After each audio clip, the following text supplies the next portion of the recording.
ছুটির দিনেও তীব্র গ্যাস সংকট, মিলছে না পর্যাপ্ত সিএনজি। ঢাকার বাইরে লোডশেডিংয়ে বিপর্যস্ত জনজীবন, যান্ত্রিক ত্রুটিতে বড়পুকুরিয়ার প্রথম ইউনিটে উৎপাদন বন্ধ।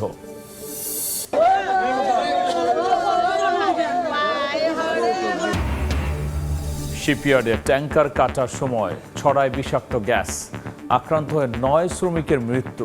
সীতাকুণ্ডে দুর্ঘটনায় গুরুতর অসুস্থ 13, ছিল না পর্যাপ্ত নিরাপত্তা। অপরাধ না করেও ফাঁসির আসামি হয়ে 21 দিন কারাভোগ। কক্সবাজারের সোনামিয়ার পরিচয় ব্যবহার রোহিঙ্গা যুবকের, মাদক মামলা তদন্তে সত্য বেরিয়ে আশায় খালাস। ইতালিতে হত্যা শিকার বাবা মা বোনের মরদেহ নিয়ে দেশে ফিরল ছেলে। গ্রামের বাড়ি নোয়াখালীতে শোকাহত স্বজনদের আহাজারি, জানাজার পর দাফন। এবং মুন্সিগঞ্জে কিশোর গ্যাংয়ের দৌরাত্ম্য, হত্যা, ইফটিজিং, ছিনতাই সহ জড়াচ্ছে নানা অপরাধে। সামাজিক মূল্যবোধের অভাবেই বেপরোয়া অভিযান ও নজরদারির দাবি পুলিশের।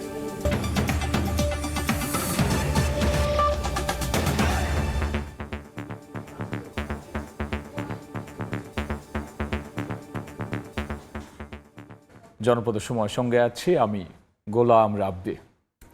ছুটির দিনেও তীব্র গ্যাস সংকট, রাজধানীর অধিকাংশ ফিলিং স্টেশন বন্ধ।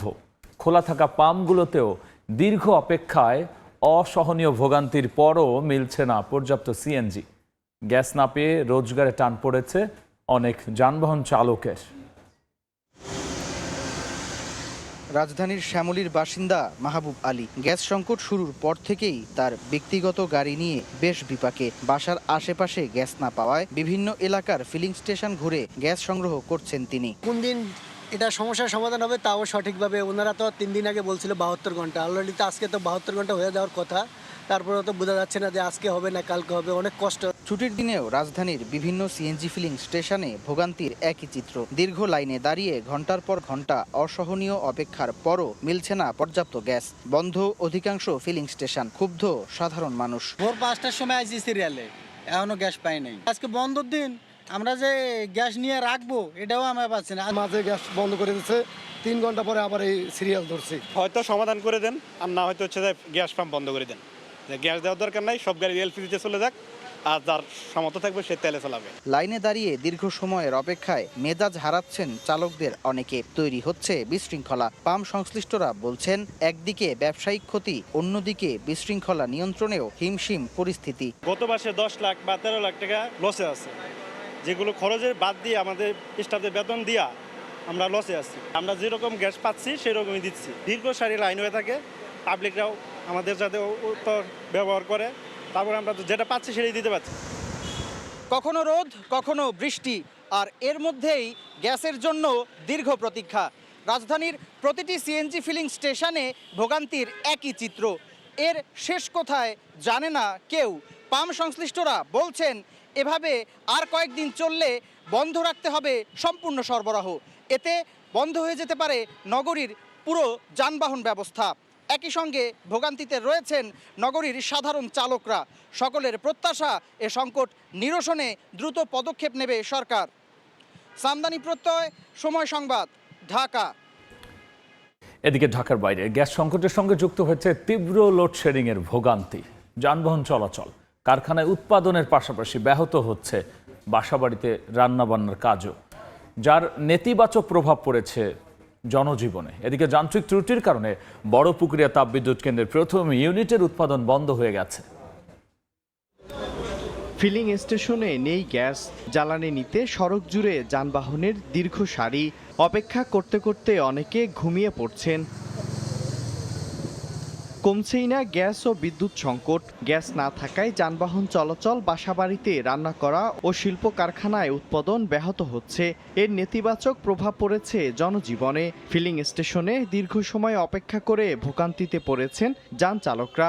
কিছু স্টেশনে গ্যাস মিললেও তা প্রয়োজনের তুলনায় অপ্রতুল বলছেন তারা। আর শিল্প সংশ্লিষ্টরা বলছেন, দ্রুত সংকটের সমাধান না হলে দেশের রপ্তানি খাত বড় ঝুঁকির মুখে পড়তে পারে। 3-4 দিন আগে থেকে গ্যাসের ফসাটা পুরো চলে গেল। রাত্রে আসিও বসে থাকি, দিনেও বসে থাকি, লাইনে গ্যাস নাই। 50 টাকা, 40 টাকা, 60 টাকার গ্যাস ঢুকে, লাইনে গ্যাস নেই। তখন আমরা কি করব? ড্রাইভাররাও অনেক কষ্ট করতেছে। আমাদের সাপ্লাইয়ের পরিমাণ যখন কম হয় আর গ্রাহক যখন সবাই মিলে একসাথে ব্যবহার করে, তাইলে তখন কাছাকাছি মেইন লাইনের কাছাকাছি গ্রাহকগুলো গ্যাস ঠিকমতো পায়, দূর দূরান্তে যারা তারা ঠিকমতো পায় না। গ্যাস সংকটের পাশাপাশি চলছে তীব্র লোডশেডিং। বেশিরভাগ সময় বিদ্যুৎ না থাকায় গরমে ভোগান্তিতে মানুষ। শুধু বাসাবাড়ি নয়, ব্যবসা প্রতিষ্ঠান এমনকি হাসপাতালেও হাসফাস অবস্থা। বিকল্প হিসেবে জেনারেটর চালাতে গিয়ে খরচ বাড়ছে শিল্প কারখানায়। 1 ঘন্টা বিদ্যুৎ থাকে, 3 ঘন্টা থাকে না। এটা আসলে খুব দুর্বিষহ অবস্থা। গ্যাস নাই, কোনো কারেন্ট থাকে না, আপনি সব দিক দিয়ে আমরা অনেক কষ্টের মধ্যে আছি। এদিকে শুক্রবার সকালে পাম্পে যান্ত্রিক ত্রুটির কারণে দিনাজপুরের বড় পুকুরিয়া তাপবিদ্যুৎ কেন্দ্রের 1 নম্বর ইউনিটের উৎপাদন বন্ধ হয়ে গেছে। ইউনিটটি চালু করতে একদিন সময় লাগতে পারে বলে জানিয়েছে কর্তৃপক্ষ। মিরন আহমেদ, সময় সংবাদ। নাগরিক সংকট নিয়ে আলোচনার জন্য সংসদে জরুরি অধিবেশন ডাকার আহ্বান জানিয়েছেন বিরোধী দলীয় নেতা ডাক্তার শফিকুর রহমান। সরকারের ব্যর্থতায় জনজীবন বিপর্যস্ত বলে এই মন্তব্য করেছেন তিনি। এদিকে জামায়াত সেক্রেটারি জেনারেল মিয়া গোলাম পারওয়ার অভিযোগ করেছেন, রাষ্ট্রের কাঠামোগত কোনো সংস্কার না করে ফ্যাসিবাদ জিয়ে রাখা হচ্ছে। নিজ নির্বাচনী এলাকা মিরপুরের পীরের বাগে শুক্রবার জুমার নামাজ আদায় করেন বিরোধী দলীয় নেতা ও জামায়াত আমির ডাক্তার শফিকুর রহমান। নামাজ শেষে শিশু কিশোর সহ স্থানীয়দের সঙ্গে শুভেচ্ছা বিনিময় করেন তিনি। পরে সাংবাদিকদের প্রশ্নের জবাবে বিরোধী দলীয় নেতা অভিযোগ করেন, সরকারের নানা ব্যর্থতায় বিপর্যস্ত নাগরিক জীবন। জনগণের চলমান সংকট দূর করতে সংসদে জরুরি অধিবেশনের আহ্বান জানান তিনি। মানুষ নামাজে আসে, আমাকে বলতেছে গ্যাস দেন, গ্যাস নেই, পানি দেন, পানি নাই। বিদ্যুৎ অবশ্য এখানে শহর হওয়ার কারণে কিছুটা ভালো, কিন্তু গ্রামে তো মানুষ একবারে মরে যাওয়ার উপক্রম হয়ে যাচ্ছে। আমরা এগুলা নিয়ে মনে করি যে সংসদে অর্থবহ আলোচনা করা উচিত। জনজীবনের যে সাফারিংগুলো, এটা আসলেই অতিষ্ঠ। আমি আজকে জুম্মায় আসার আগেই ভারপ্রাপ্ত স্পিকার যিনি আছেন তাকে আমি ফোন করেছি এবং আমি বলেছি যে সংসদের অধিবেশন জরুরিভাবে ডাকেন। এদিন সকালে খুলনা প্রেস ক্লাবে আন্তর্জাতিক যুব দিবস উপলক্ষে এক যুব প্রতিনিধি সম্মেলনে যোগ দেন জামায়াত সেক্রেটারি মিয়া গোলাম পরওয়ার। এ সময় তিনি অভিযোগ করেন, রাষ্ট্রের কাঠামোগত কোনো সংস্কার না করে সরকার পুরনো ফ্যাসিবাদী কাঠামোই জিয়ে রেখেছে। ওনারা একবারও বলেন না যে আমরা গণভোট মানব, ওনারা বলেন জুলাই সনদ মানব অক্ষরে অক্ষরে। তার অর্থ হলো ওই যে কয়টা নোট অফ ডিসেন্ট দিয়েছেন ওটা বাদ দিয়ে যা থাকে তাই ওনারা মানবেন। তো ওটা বাদ দিয়ে যা থাকবে তাতে সংবিধানের কোনো গুরুত্বপূর্ণ কাঠামোগত পরিবর্তন হবে না, এটা একেবারে ইম্যাটেরিয়াল। জুলাই সনদ বাস্তবায়ন হলে কোনো রাজনৈতিক দলই আধিপত্যবাদী হয়ে উঠতে পারবে না বলেও মন্তব্য করেন মিয়া গোলাম পরওয়ার। শফিক মুন্সি, সময় সংবাদ, ঢাকা। সরকারের 180 দিন পূর্তি উপলক্ষে রাজধানীতে বর্ণাঢ্য আনন্দ মিছিল করে যুবদল। 6 মাসে বেশিরভাগ প্রতিশ্রুতি পূরণের দাবি করেন বিএনপি সিনিয়র যুগ্ম মহাসচিব রুহুল কবির রিজভী। এদিকে প্রয়াত সাবেক প্রধানমন্ত্রী বেগম খালেদা জিয়ার জন্মবার্ষিকী উপলক্ষে আগামীকাল রাজধানী সহ সারা দেশে দোয়া মাহফিলের আয়োজন করবে বিএনপি।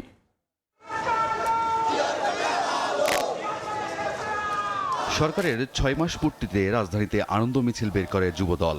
প্রধানমন্ত্রী ও বিএনপি চেয়ারপারসন তারেক রহমানকে অভিনন্দন ও শুভেচ্ছা জানিয়ে আনন্দ মিছিল করে সংগঠনটির নেতাকর্মীরা।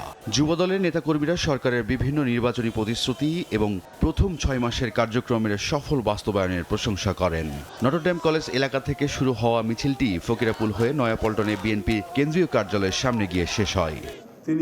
এদিকে শুক্রবার দুপুরে নয়াপল্টনের সংবাদ সম্মেলনে দলের সাম্প্রতিক কর্মসূচি ও রাজনৈতিক অবস্থান নিয়ে সংবাদ সম্মেলন করেন বিএনপির সিনিয়র যুগ্ম মহাসচিব রুহুল কবির রিজভী। তিনি বলেন, বর্তমান সরকারের রাষ্ট্র পরিচালনার 180 দিন পূর্তি উপলক্ষে সারা দেশের নানা কর্মসূচি পালনের সিদ্ধান্ত নিতে যাচ্ছে বিএনপি। আমাদের ম্যানিফেস্টোতে যেটি উল্লেখ আছে, যেটি অঙ্গীকার করা হয়েছে নির্বাচনের প্রাক্কালে, সেগুলো অধিকাংশই পূরণ হয়েছে। কোথাও হয়তো 19-20 হতে পারে। সরকার গত 180 দিনে যতটুকু কাজ করেছে আগামী 6 মাসে কাজের গতি তার চেয়েও ত্বরান্বিত হবে বলে জানান রুহুল কবির রিজভী। ইমপ্লিমেন্টিং যে ইনস্ট্রুমেন্টগুলো আছে সেই ইনস্ট্রুমেন্টগুলো মোটামুটি গুছিয়ে নিয়ে কাজগুলো করতে হচ্ছে।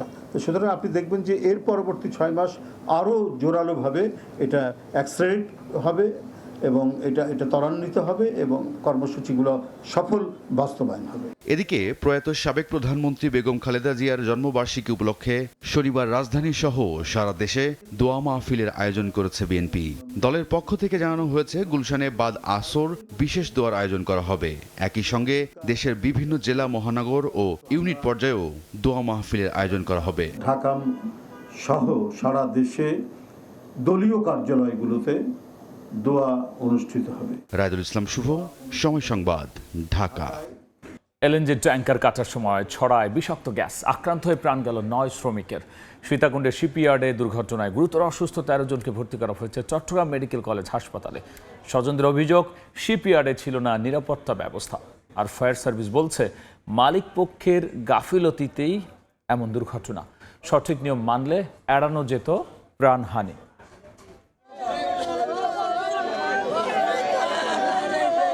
অন্যান্য দিনের মতো চট্টগ্রামের সীতাকুণ্ডের ভাটিয়ারীর জাহাজ ভাঙা কারখানা ফেরদৌস স্টিলে কাজ করছিলেন শ্রমিকরা। হঠাৎ করে কারখানার ভেতর থেকে শ্রমিকদের চিৎকার শোনা যায়। প্রত্যক্ষদর্শীরা জানান, শুক্রবার সকালে ফেরদৌস স্টিল শিপ ব্রেকিং ইয়ার্ডে পুরনো এলএনজি ট্যাঙ্কার কাটার কাজ করছিলেন শ্রমিকরা। এই সময় বিষাক্ত গ্যাস নির্গত হতে শুরু করে। ইয়ার্ডের ভেতরেই অজ্ঞান হয়ে পড়েন অনেকে। তাদের উদ্ধার করতে এগিয়ে যান অন্য শ্রমিকরা। কাটিং করার সাথে সাথে বিষাক্ত গ্যাসগুলা লিক হওয়ার কারণে যে কাটিং করতে নামছে উনি জায়গাতে শেষ। 6 জন লোক এইভাবে পড়ে আছে। তখন ওই 6 জন লোককে আমরা কি নিজের হাতে করি ওই দিক থেকে কিছু দিকে আনি দেওয়ার পর আরগুলা নিয়ে আসে। এতবার ইন্ডাস্ট্রাকচার অ্যাম্বুলেন্স নাই কেন? আর এতগুলো গণ্যমান্য ব্যক্তিরা আছে, দরজা খুলতে বলছে, দরজা খুলে নেই কেন? সবাইকে এখানে আইনের আওতায় আনা হোক যারা এতে জড়িত আছে।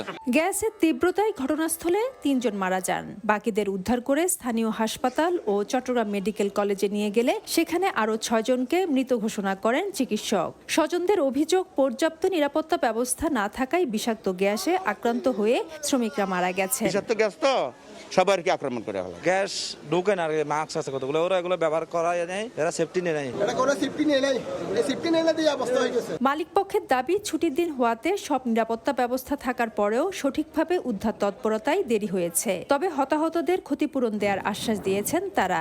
যারা এখানে ইনসিডেন্টের ভিকটিম হয় ওনাদেরকে আমরা রেস্কিউ করতে আমাদের সময় লেগে যায়। যদি এটা যদি একটা অপারেশনাল ডের মধ্যে হইতো, মানে যখন কার্যক্রম চলে, তাহলে অবশ্যই আমরা এত ক্ষয়ক্ষতি হতো না। যারা এখানে আহত হয়েছেন ওনাদের সম্পূর্ণ চিকিৎসা এটা আমাদের দায়িত্বে, এবং যারা নিহত হয়েছেন ওনাদের যত ক্ষতিপূরণ আছে রাষ্ট্রীয় নিয়ম অনুযায়ী, এবং আমরা ওনাদের পারিবারিকভাবে যতটুকু যেভাবে ক্ষতিপূরণ আমরা সর্বোচ্চ ক্ষতিপূরণ ইনশাল্লাহ আমরা দেব। সেনাবাহিনী ও ফায়ার সার্ভিসের একটি টিম দুর্ঘটনাস্থল পরিদর্শন করে। ফায়ার সার্ভিস জানায়, ঘটনাস্থল থেকে এখনো বিষাক্ত গ্যাস নির্গত হচ্ছে। চাপ বেশি থাকার কারণে দুর্ঘটনাস্থলে শেষ পর্যন্ত পৌঁছানো সম্ভব হয়নি। শিপইয়ার্ডের যে ইনচার্জ আছে ওনার সাথে আমি কথা বলেছি, উনি বলেছেন যে ওনাদের তথ্য অনুযায়ী এখানে আর কোনো ভিকটিম এটার ভিতরে নাই।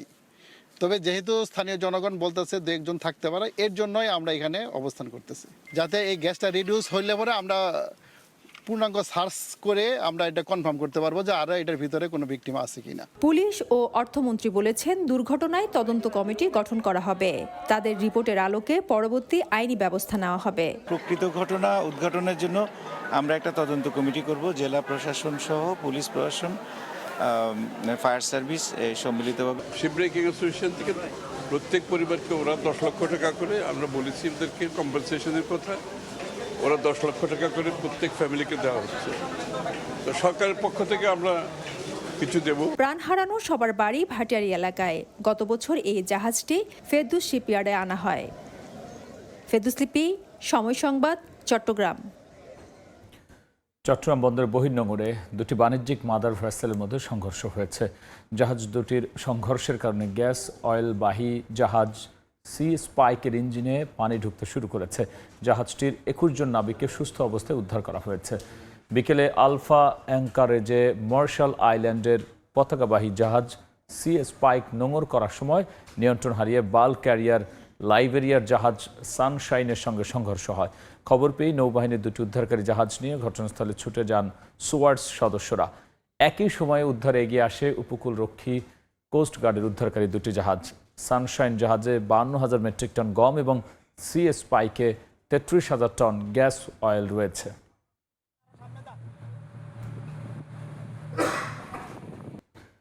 1,90,000 ইয়াবা সহ গ্রেফতারের সময় নিজের পরিচয় গোপন করে দিনমজুর সোনা মিয়ার নাম ঠিকানা দিয়েছিলেন রোহিঙ্গা নাগরিক রমজান। পরে জামিনে বেরিয়ে পালিয়েও যান তিনি। এই মামলায় তার দেয়া পরিচয়ে সোনা মিয়া হয়ে যান মৃত্যুদণ্ডের আসামি। পরে আদালতের নির্দেশে পুলিশ পুনরায় তদন্ত করলে উঠে আসে প্রকৃত চিত্র। আয়নাবাজির শিকার সোনা মিয়াকে মুক্তি দিয়েছেন আদালত। সকালে কারাগার থেকে বেরিয়ে নিজেকে নির্দোষ দাবি করেছেন তিনি। মোহাম্মদ ফরাজের ক্যামেরায় দেখব সুজাউদ্দিন রুবেলের রিপোর্ট।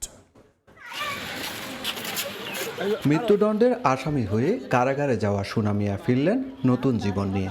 1 মাস 21 দিন পর কারাগার থেকে মুক্তি পেলেন তিনি। কারাফটকে অপেক্ষায় থাকা স্ত্রী, সন্তান আর স্বজনদের পেয়ে আবেগ আপ্লুত হয়ে পড়েন তিনি। ঘটনা 2020 সালে। ওই বছরের 1 মার্চ কক্সবাজারের রামুতে গোয়েন্দা পুলিশের অভিযানে 1,90,000 পিস ইয়াবা সহ গ্রেপ্তার হন 5 জন। ওই ঘটনায় করা মামলায় এক আসামির কাছে পাওয়া জন্ম নিবন্ধনের ফটোকপি সূত্র ধরে আসামি করা হয় সোনা মিয়া নামে এক ব্যক্তিকে। একই বছর সেপ্টেম্বরে আদালতে দেয়া অভিযোগপত্রেও বলা হয় সোনা মিয়ার প্রকৃত নাম ঠিকানা যাচাই করা সম্ভব হয়নি। 2022 সালের জুনে জামিনে বেরিয়ে আত্মগোপনে চলে যান সোনা মিয়া নামধারী ওই আসামি। দীর্ঘ বিচারিক প্রক্রিয়া শেষে চলতি বছরের ফেব্রুয়ারিতে সোনা মিয়া সহ 2 আসামিকে মৃত্যুদণ্ড দেন আদালত। এরপর 23 জুন গ্রেপ্তার হন প্রকৃত সোনা মিয়া। আদালতে তিনি দাবি করেন ওই মামলার সঙ্গে তার কোনো সম্পৃক্ততা নেই। এই বিষয়টা তো আমার কাছে যোগসাধ্য সেজন্য মনে হয়েছে যে তারা একসাথেই ছিল, একই জায়গায় ছিল বছরের পর বছর।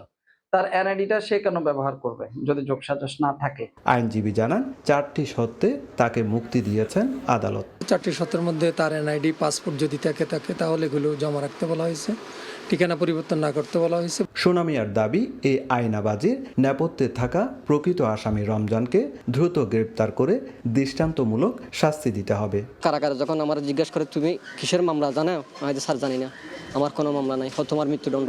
সোনা মিয়া কক্সবাজার পৌরসভার 1 নম্বর ওয়ার্ডে কুতুবদিয়াপাড়া বাসিন্দা। সুজাউদ্দিন রুবেল, সময় সংবাদ, কক্সবাজার। ইতালির রোমে নৃশংস হত্যাকাণ্ডের শিকার একই পরিবারের 3 সদস্যকে তাদের গ্রামের বাড়ি নোয়াখালীতে দাফন করা হয়েছে। এর আগে মরদেহ পৌঁছেছে, সঙ্গে ফিরেছেন পরিবারের আরেক সদস্য। হামলায় গুরুতর আহত অয়ন। গ্রামের বাড়িতে মরদেহ পৌঁছালে কান্নায় ভেঙে পড়েন স্বজনরা। অভিযুক্তকে গ্রেফতার করে দৃষ্টান্তমূলক শাস্তির দাবি স্বজন ও এলাকাবাসীর।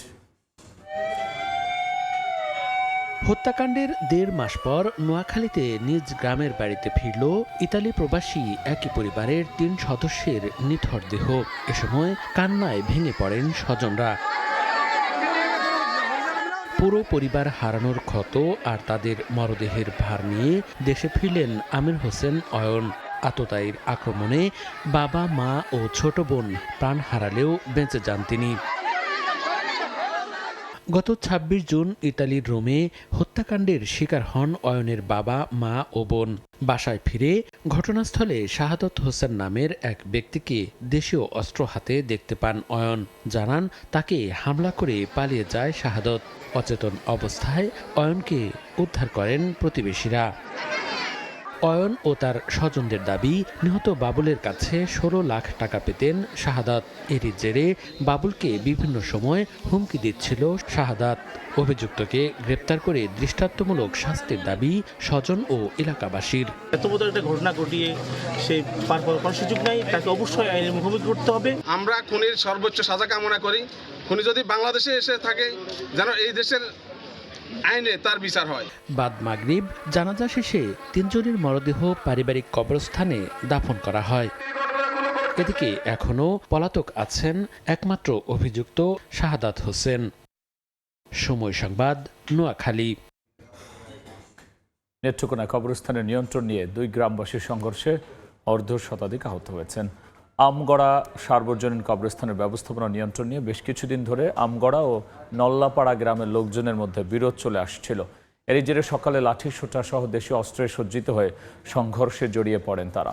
সংঘর্ষে আহতদের মধ্যে গুরুতর 6 জনকে পাঠানো হয় ময়মনসিংহ মেডিকেল কলেজ হাসপাতালে। শরীয়তপুরের জাজিরায় পদ্মা নদীর ডান তীর রক্ষা বাঁধ প্রকল্প এলাকায় শুরু হয়েছে ভাঙন। প্রবল স্রোতের সড়ক সহ প্রায় 100 মিটার এলাকা বিলীন, ঝুঁকিতে 4 গ্রামের কয়েকশো ঘরবাড়ি ও ব্যবসা প্রতিষ্ঠান। তবে ভাঙন চললেও একে ঝুঁকিপূর্ণ মানতে নারাজ পানি উন্নয়ন বোর্ড। ক্ষতিগ্রস্তদের পুনর্বাসনের ব্যবস্থার আশ্বাস জেলা প্রশাসনের। বিএম ইসরাফিলের পাঠানো তথ্য ও মিলন খানের ছবিতে দেখব বিস্তারিত।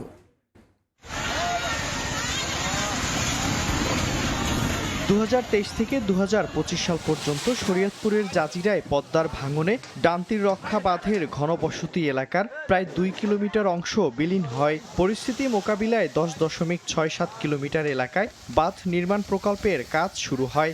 39টি অংশের মধ্যে 2টি অংশের কাজ শেষ হলেও বাকি অংশের কাজ চলমান।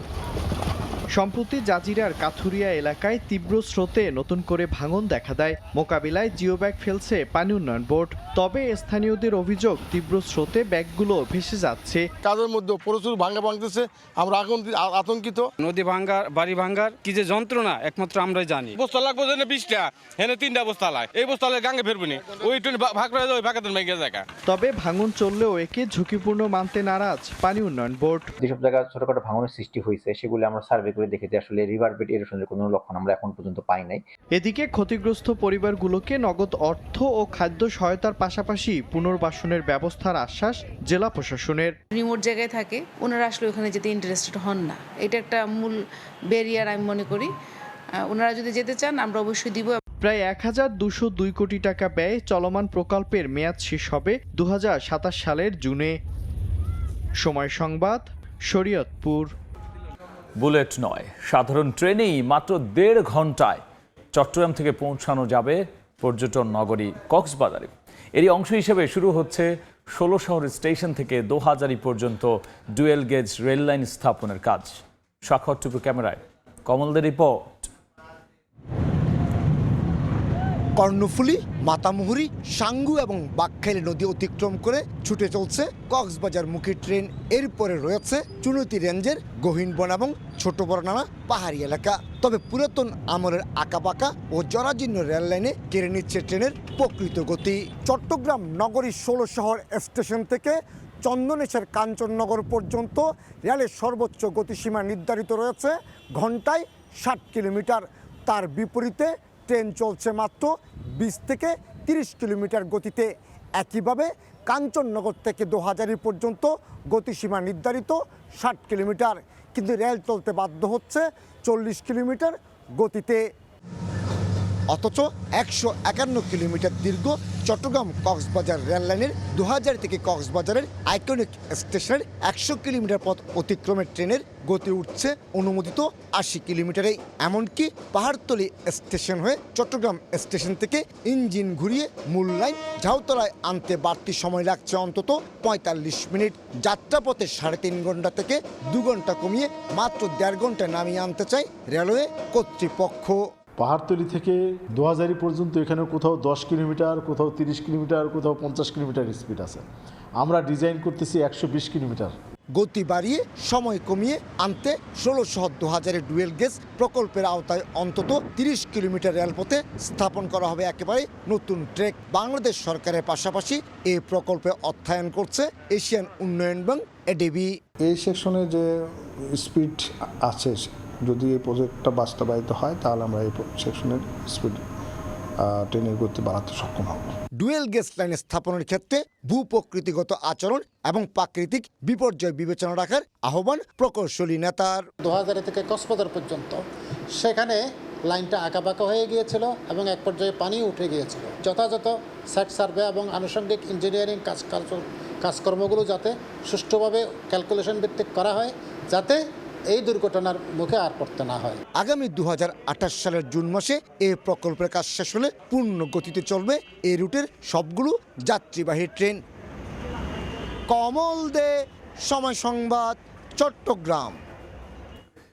দিন দিন পর্যটকদের আকর্ষণের কেন্দ্র হয়ে উঠছে কিশোরগঞ্জের হাওর। জীববৈচিত্র্যে ভরপুর স্বচ্ছ জলরাশি আর নির্মল প্রকৃতির টানে ছুটে আসছেন ভ্রমণ পিপাসুরা। নূর মোহাম্মদের তথ্য, রুবেল হোসাইনের ছবি নিয়ে বিস্তারিত। হাওরে নৌকায় করে গান বাজিয়ে নাচে গানে মত্ত একদল কিশোর। নয়নাভিরাম সৌন্দর্য যেন ডাকে ভ্রমণ পিপাসুদের। বর্ষা মৌসুমে দিগন্ত বিস্তৃত হাওর জুড়ে সাগরের মতো ঢেউ, জীববৈচিত্র্যে ভরপুর প্রাণ প্রকৃতির সৌন্দর্য উপভোগ করতে দেশের নানা প্রান্ত থেকে ছুটে আসেন পর্যটকরা। কিশোরগঞ্জের নিকলির মোহরকোনা, কুরসা, ছাতিরচরের করজবন, মিঠামইনের অল ওয়েদার সড়ক, প্রেসিডেন্ট রিসোর্ট, করিমগঞ্জের বালিখোলা, অষ্টগ্রাম কিংবা ইটনার উত্তাল হাওরে পর্যটকদের ব্যাপক আনাগোনা। নৌকা, তারপর অনেক মানুষ দেখলাম স্পিড বোটে ভ্রমণ করতেছে। সবকিছু মিলে আমার অনুভূতি অনেক ভালো। প্রাকৃতিক আমার খুবই প্রিয়, তো বলতে গেলে এটাই আজকের দিনটা আমার খুবই ভালো কাটলো। নৌকা দিয়ে ঘুরলাম, সবার সাথে এনজয় করলাম, দেখলাম, অনেক ভালো লাগছে। আসলে জায়গাটা খুবই সুন্দর, অনেক ভালো লাগতেছে। সবাই আসছে, এসে দেখে অনেক ভালো লাগতেছে। তবে পর্যটকদের জন্য নেই খাবার পানি ও স্যানিটেশন ব্যবস্থা। মাঝে মধ্যেই ডাকাতের কবলে পড়ে সবকিছু হারাচ্ছেন তারা। প্রশাসনের নজরদারি না থাকা এবং সচেতনতার অভাবে বাড়ছে নৌকাডুবি সহ নানা দুর্ঘটনা। তবে পর্যটকদের সার্বিক নিরাপত্তায় প্রশাসনের পক্ষ থেকে নানা উদ্যোগ নেওয়া হচ্ছে জানালেন জেলা প্রশাসক। নৌযানগুলোতে যেন লাইফ জ্যাকেট থাকে এবং আমাদের এখানে বিন থাকে, যেন যারা আসলে অনেকে আছে যারা সাঁতার জানে না কিন্তু তারপরে ওই নৌ ভ্রমণে আসে, তাদের যাত্রাটাকে নির্ভীক করার জন্য আমরা এই ক্ষেত্রে লাইফ জ্যাকেটের ব্যবস্থা রাখতে বলেছি। এবং আমার হাওরে যে কয়েকটা নৌ ডাকাতি হয়েছে সেগুলো পর্যায়ক্রমভাবে এখানে মামলা করা হয়েছে এবং এগুলোতে আমাদের বেশ কয়েকজন ডাকাতকে ধরা হয়েছে। প্রতি বছর বর্ষা মৌসুমে জেলার হাওরে কয়েক লাখ পর্যটকের আগমন ঘটে, আর এতে নৌকার মাঝি সহ কর্মসংস্থানের সুযোগ সৃষ্টি হয় কয়েক হাজার মানুষের। সময় সংবাদ, কিশোরগঞ্জ। জনপদ সময় শীর্ষ সংবাদ জানিয়ে দিচ্ছে আরও একবার। ছুটির দিনেও তীব্র গ্যাস সংকট, মিলছে না পর্যাপ্ত সিএনজি। ঢাকার বাইরে লোডশেডিংয়ে বিপর্যস্ত জনজীবন। যান্ত্রিক ত্রুটিতে বড়পুকুরের প্রথম ইউনিটে উৎপাদন বন্ধ।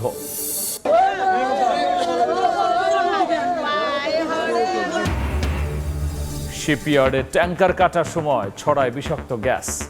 আক্রান্ত হয়ে 9 শ্রমিকের মৃত্যু। সীতাকুণ্ডে দুর্ঘটনায় গুরুতর অসুস্থ 13, ছিল না পর্যাপ্ত নিরাপত্তা। এবং অপরাধ না করেও ফাঁসির আসামি হয়ে 21 দিন কারাভোগ। কক্সবাজারের সোনামিয়ার পরিচয় ব্যবহার রোহিঙ্গা যুবকের। মাদক মামলার তদন্তে সত্য বেরিয়ে আসায় খালাস।